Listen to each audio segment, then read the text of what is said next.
Oui, au Salamini. Ah, papa, Toye et pas ministère intérieur.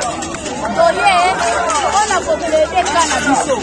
Comme la Congo centrale, précisément la territoire qui me là, le secteur et à Lula, kuna ba mobondo basi bakoti.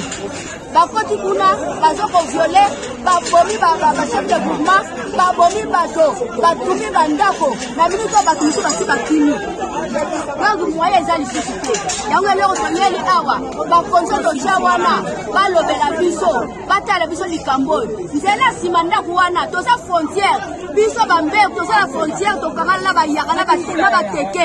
Lokola tosi tokangala kuna na bango. Nzela biso kendela kabilo ko kotela ke dimela keza nzela simanda. Yango lokoli papa, biso toye, ba pesa biso solution. Na nzela ba komesa ba kotela bango bilo.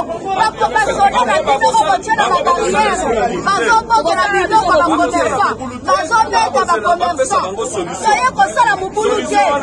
Soye biso awa. Parce que territoire du Congo central Mobimba. Et ça territoire du territoire du Congo central. Le Congo te fait le Congo central Mobimba. Il y a un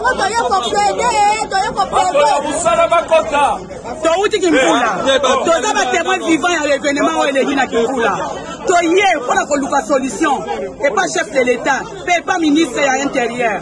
Kimbula basaya bakoti, bamobondo bakoti, bakote la kinandela ya dumi, bakina ndela bandundu, bakabaka ko siéger juste na Kimbula, na collectivité na chefferie nini na secteur à Lula Lumene. Ici comme bazali, bazo basade, bazo komboma, bazo ko corriger, bazo bomana ba chef de groupe. Bazo bomama maman.